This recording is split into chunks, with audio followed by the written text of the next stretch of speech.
My name is Stephen McCraw, Director of Texas Department of Public Safety. On Tuesday, the District Attorney for the 38th Judicial District, Rosina Mitchell, requested that the Texas Rangers, under the Department of Public Safety, assume lead responsibility of this horrific murder of 19 innocent child and 2 adults.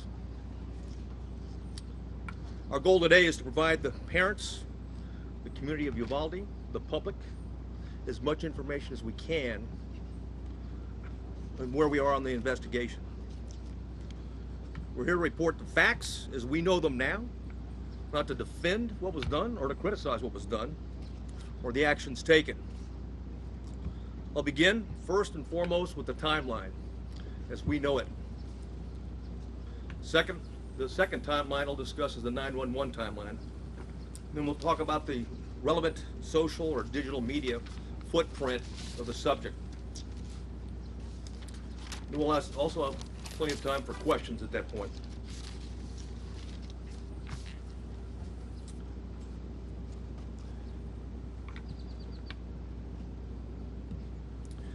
At 11:27, we know from video evidence, at 11:27, the exterior door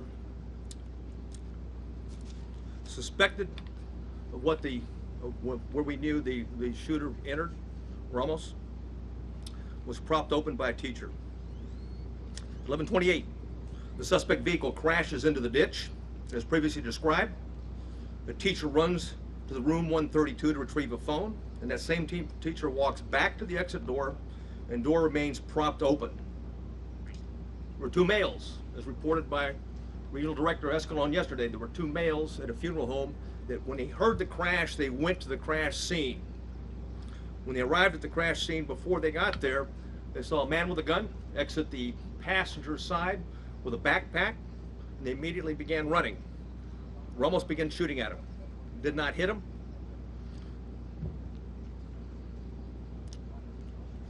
One of the males fell when he was running. Both males returned to the funeral home while they're running. And then again, we see through video, teacher reemerges inside the school in panic and apparently calls 911. 911 call at 11:30. There was a crash, man with a gun. 11:31, the suspect reaches last row of vehicles in the school parking lot. 11:31, the suspect shooting began at the school while patrol vehicles got to the funeral home. I'll point out where it is.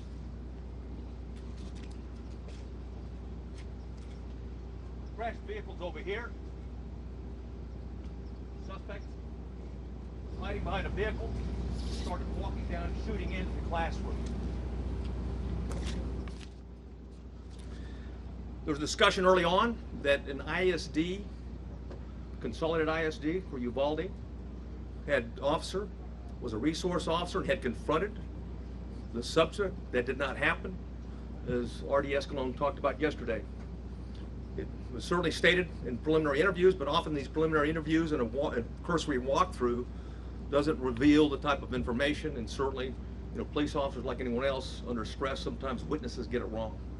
But the bottom line is that officer was not on scene, not on campus, but had heard the 911 call with a man with a gun, drove immediately to the area, sped to what he thought was the man with a gun, to the back of the school, what turned out to be a teacher, and not the suspect. In doing so, he drove right by the suspect, who was hunkered down behind a vehicle, where he began shooting at the school.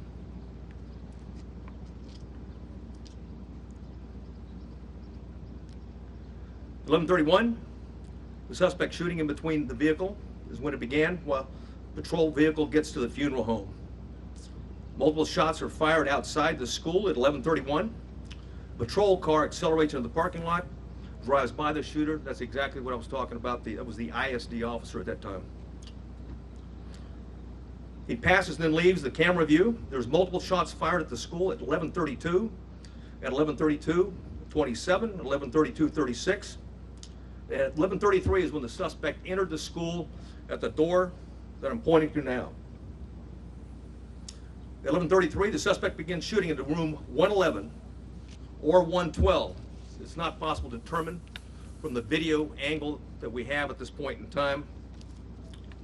We do know this, that he shot more than 100 rounds based on the audio evidence at that time, at least 100 rounds.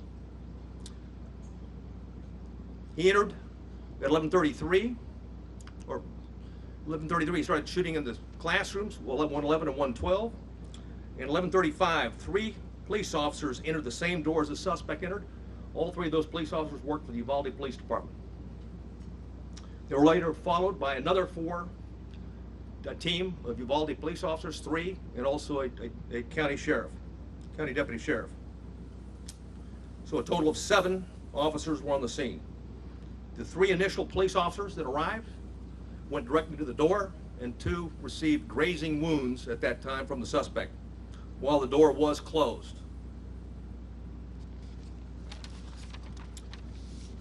At 11:37, there was more gunfire. Another 16 rounds was fired at 11:37.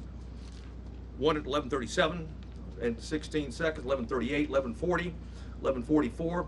At 11:51, a police sergeant and USB agents started to arrive. At 12:03, officers continued to arrive in the hallway, and there were as many as 19 officers at that time in that hallway.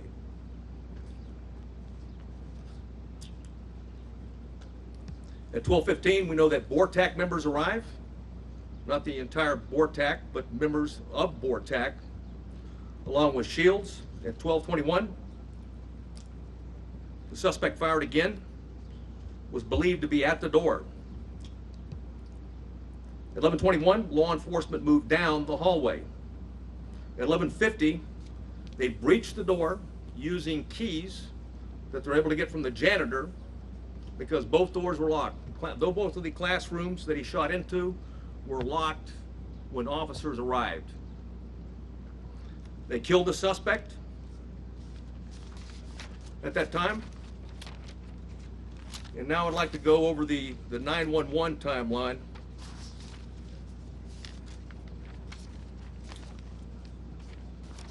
So I warn you, is not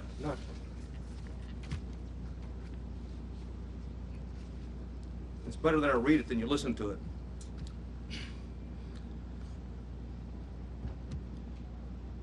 The caller identified, I'll not say her name,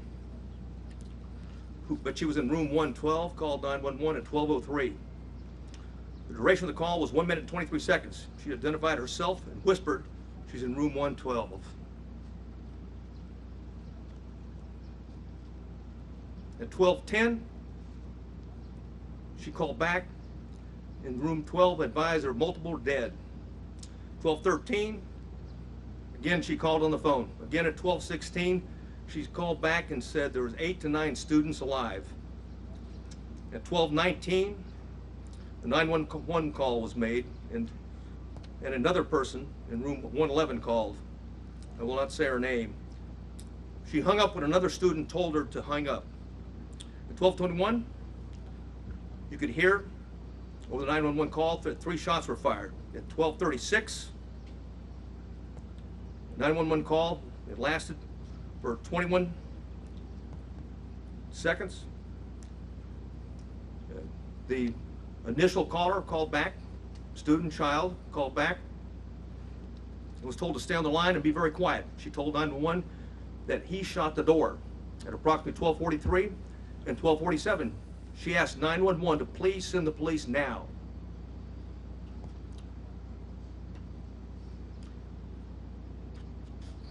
At 12:46, she said that she could hear the police next door. At 12:50, shots are fired. They can be heard over the 911 call. And at 12:51 is very loud and sounds like the officers are moving children out of the room. At that time, the first child that called was outside before the call cuts off.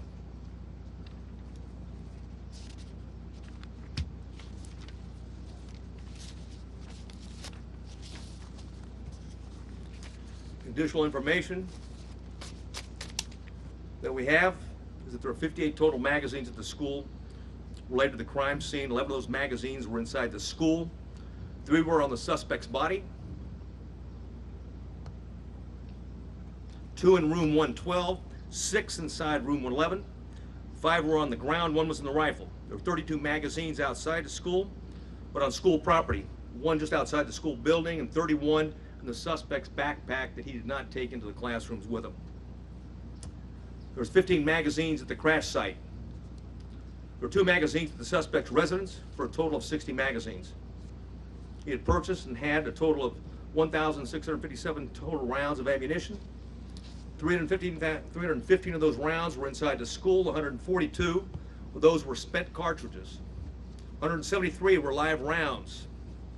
922 were outside of the school, but on school property. 22 of those were spent cartridges. 900 were live rounds. 422 were at the crash site. 22 were spent cartridges. 420 of those were live rounds. There's 35 spent law enforcement cartridges total in the school. 8 of those were in the hallway.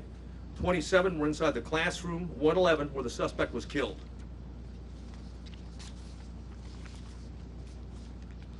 I had mentioned that I was going to go over quickly my digital timeline. One of the things we talked about early, and I want to correct something that was said early on in the investigation, is that he posted, okay, on Facebook publicly that he was going to kill his, that he was going to shoot his grandmother, and secondly after that he was going to, that he had shot her, and then third that he was going to go shoot up a school. That did not happen. It was actually on a message. It was a Facebook application, messenger application to somebody else that he had a conversation with. We know that through his digital media footprint, and I'll just do by date time, that Ramos asked his sister to help him buy a gun. She flatly refused. That was in September of 21. He made, I'll avoid some of these and get to the, he had Instagram, a 4-group chat, and it was discussed that Ramos being a school shooter. That was on February 28th of 2022. On March 1st of 2022, there was an Instagram he had with 4 people. It was a chat. He discussed him buying a gun. On March 3rd, 2022, there was another 4-person chat. Quotations, word on the street is you are buying a gun. Ramos replied, just bought something. RN.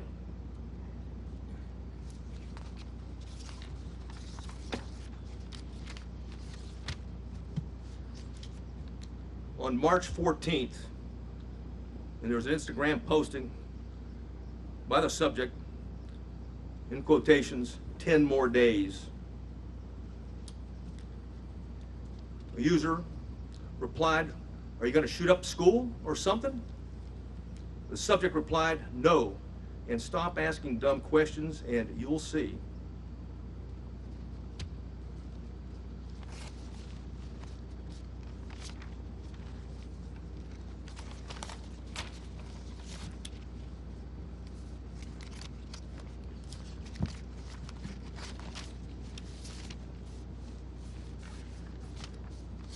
I know you have many questions, and I've agreed to stay as long as we can to answer as many of those questions that we can. If I can't answer it, because we don't know definitively right now, I'll simply say that. And it continues to be a preliminary investigation. There's, literally, certainly over hundreds of interviews that have been conducted, will continue to be conducted, and there's thousands of leads that will be pursued, not consecutively, but concurrently, and thanks to our federal and local partners. And I do want to mention behind me, we've got the FBI Special Agent in charge. We also have an ATF Special Agent in charge, or ASAC, and of course, who else? What I got behind?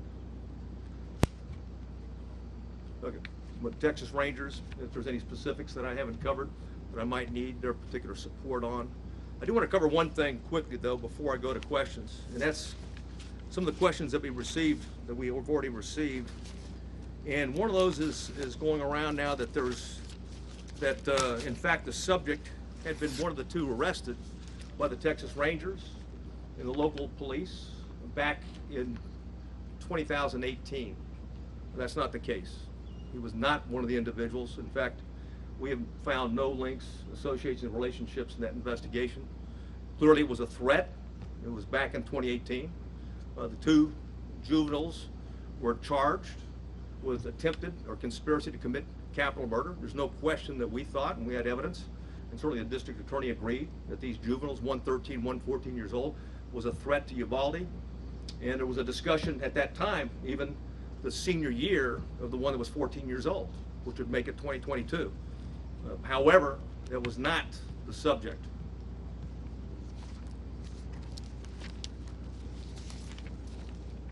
Questions?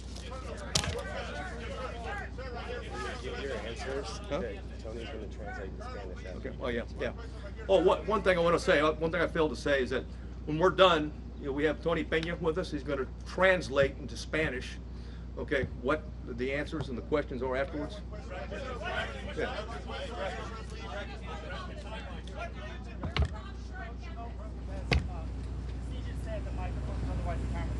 Thank you for doing this, and I do hope you stay here and take as many questions as possible. You say there were 19 officers gathered in the hallway or somewhere. What efforts were made to try and break through that door? You say it was locked. What efforts were the officers making to try and break through either that door or another door to get inside that classroom? None at that time. Why? The on-scene commander at the time believed that it had transitioned from an active shooter to a barricaded subject. Sir, you have people who are alive, children who are calling 911 saying, please send the police. They are alive. In that classroom, there are lives that are at risk. Hey, we're well aware of that. Right. Yeah. Why was this decision made not to go in and rescue these children? Again, the on-scene commander considered it a barricaded subject and that there was time and there were no more children at risk. Obviously, based upon the information we have, there were children in that classroom that were at risk, and it was, in fact, still an active shooter situation and not a barricaded subject. Why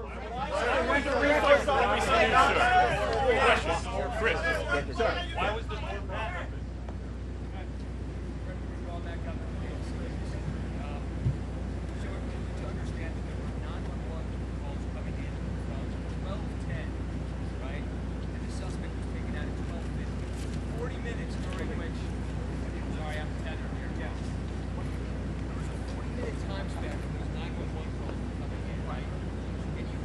Dispatchers relaying information to officers on the scene, telling them, hey, there are children in that classroom that are still being shot right now, they're still being alive. How come the decision wasn't made to push in whatever assets go on hand? Thank you. The question simply is this: there was a 40-minute gap, and if the 911 operators were aware that children were alive in that classroom, why weren't officers notified of that? And if that's the case, why didn't they take action? That's the question. And again, I'll go back to the answer for right now, is that it was considered, okay, the decision was made on the scene. I wasn't there, but at the same point in time, a decision was made that this was a barricaded subject situation. There was time to retrieve the keys and wait for a tactical team with the equipment to go ahead and breach the door and take on the subject at that point. That was the decision, that was the thought process at that particular point in time.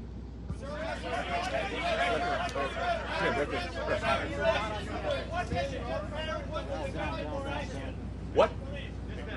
What can you tell parents that were here waiting and asking for the police to go in? You don't have policy for them? And there was 19, like I said, there was 19 officers in there. In fact, there was plenty of officers to do whatever needed to be done, with one exception, is that the incident commander inside believed they needed more equipment and more officers to do a tactical breach at that point. That's why BORTAC was requested on the scene. As soon as they were there, they executed a search, or at least a dynamic entry, and went in. And of course, that was not until 12. That was not until 12:57.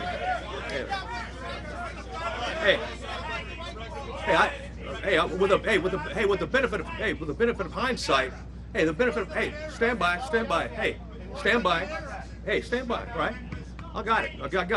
Okay. Hey, from the benefit of hindsight, where I'm sitting now, of course it was not the right decision. It was the wrong decision. Period. There's no excuse for that. But again, I wasn't there, but I'm just telling you, from what we know, we believe there should have been an entry at that as soon as you can. Hey, when there's an active shooter, the rules change. It's no longer, okay, It's no longer a barricaded subject. We don't have time. You don't worry about outer perimeters. And by the way, Texas embraces active shooter training, active shooter certification, and that doctrine requires officers, we don't care what agency you're from, you don't have to have a leader on the scene. Every officer lines up, stacks up, goes and finds where those rounds are being fired at and keeps shooting until the subject is dead, period. Why was the decision made? What is your message for the parents? Televisa News Mexico, sir. Obviously, countries south of the border, it's very difficult to understand how the most powerful nation in the world, the citizens have access to high-end weapons, and this is happening over and over and over again, and now again with little. I don't mean to one day trying to point you guys are the expert on these things. Just like the questions, please.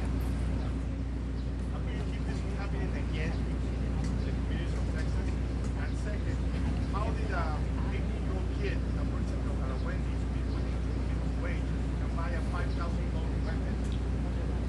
Well, answer the last. He used a debit card first, but to your point, it's very expensive, and a debit card is not a credit card. It means he had money in the bank. So why and how is being looked at right now, and I'll tell you this, thousands of more leads are being looked at right now because we haven't answered all the questions. We haven't gotten into the why. Okay, we know the individual was also into cyber gaming in that regard, and group gaming in that regard. So we've got a lot of questions are out there, and we're seeking answers, but we've got an obligation. We'll continue to update you when we find something out. Hey, Woman in the Mendoza from VOA News. I have two questions. The first one is being said that Border Patrol had the special team on site and the local police did not allow them to go into the building. Can you elaborate why that was? The Border Patrol agents, the BORTAC agents that were in the building did line up. They're part of the 19 that I talked about, and the entry team, ultimately the entry team that went in. But I can tell you that they were told, just as any other officer was told, and others, even command staff that came on board, is that the incident commander at the time it's believed that in fact it was a barricaded subject, that we had time, there was no kids at risk.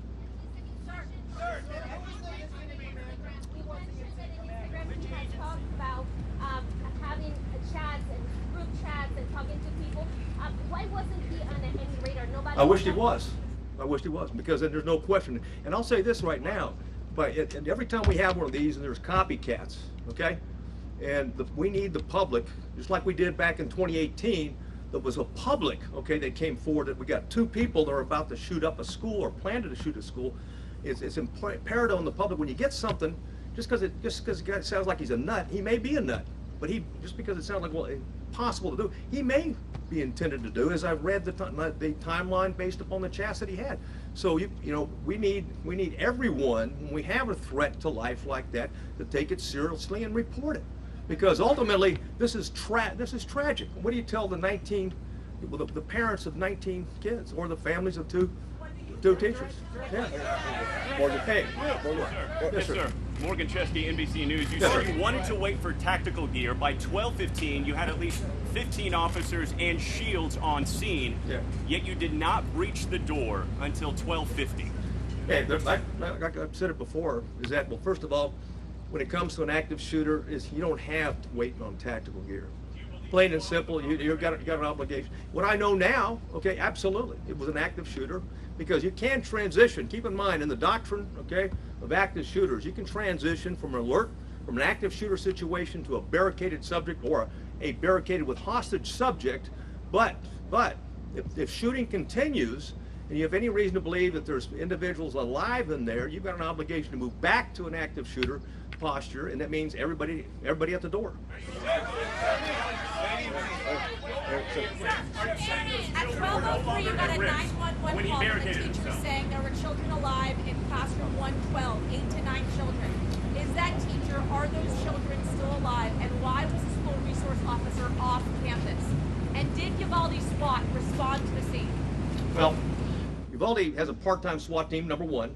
The ISD's got, they've limited officers. I think, what is it? Well, they got 6? They got 6, yeah. The Consolidated Independent School District has 6 officers, and they didn't have one posted at that location. And someone said, hey, what do you tell the parents? I mean, bottom line is that, or someone talked about and said, when there's kids in the room, why wasn't there an entry? Because it was believed, like I said at the time, that the subject was stationary, barricaded, there was no risk to other children. Again, on retrospect, from where I'm sitting right now, clearly there was kids in the room, clearly, okay, they're at risk. And oh, by the way, even when you go back to shooting, there may be kids that are injured, okay, they may have been shot but injured, and it's important for life-saving purposes to immediately get there and render aid.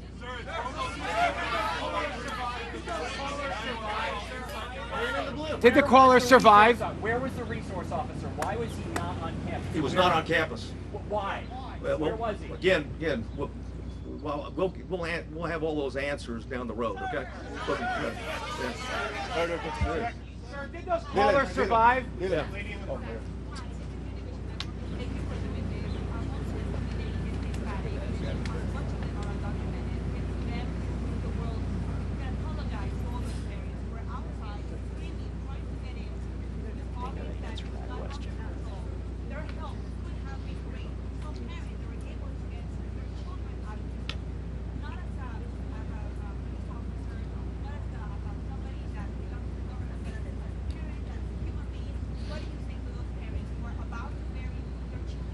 Well, first I want to say that the Consolidated Independent School District officers were there early. There was 4 of them, and they immediately began evacuating the school and did that throughout the process. So keep in mind, so that was going on. And what do I say to the parents? I don't have anything to say to the parents other than what had happened. We're not here to defend what happened. We're here to report the facts so they have the facts. Yeah. Hey, bottom line, the consultant.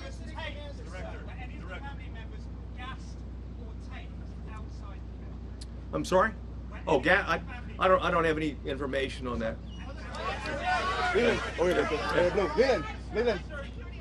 Oh, one second though.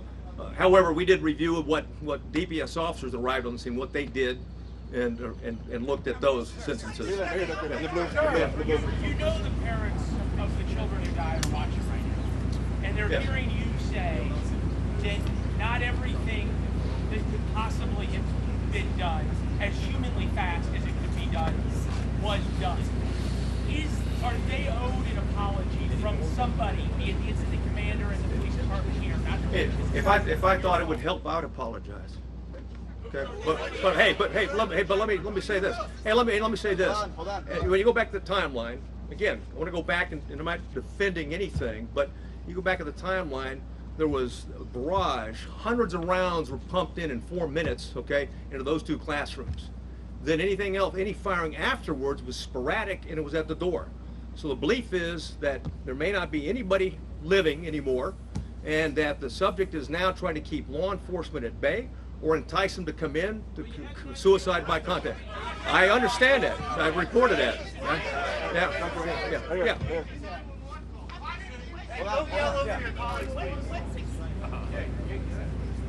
Jack Morgan from the New York Post. Can I ask 2 questions? First of all, exactly how was the gunman barricaded in his room? Was it just a simple matter of him locking the door behind him? And secondly, did he buy all 1,657 rounds from Oasis hardback that start, right? Well, I might answer the first one, but the why on the second one I don't have. The first one, that each door can lock from the inside, and both doors were locked, okay, from the inside. So the subject, when he went in, he locked the door. He came out one time into the hallway, went back in and locked the door, because at the time that the officers went in, both doors were locked. They got a key from the janitor and used it. The first call came in inside the classroom at 12:03, and you breached it at 12:51. How many students died in those 48 minutes? I don't have that answer. We're looking at it right now. Hold on. Yeah, the cable, sir. Go. Yes. Why wasn't the school placed on lockdown? And 2, while this may be the most unpopular question here today, what is on your heart? How are you doing? You've been shaking the whole time you're up here. Take your time.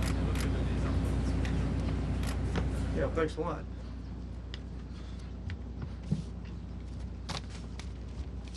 You know, forget how I'm doing. What about the parents of those children? You know, forget about me. Don't worry about me or officers and stuff like that. We take an oath to uphold the law and protect people. I mean, anytime something tragic like that, we want to know why it happened and if we can do better next time, is the bottom line.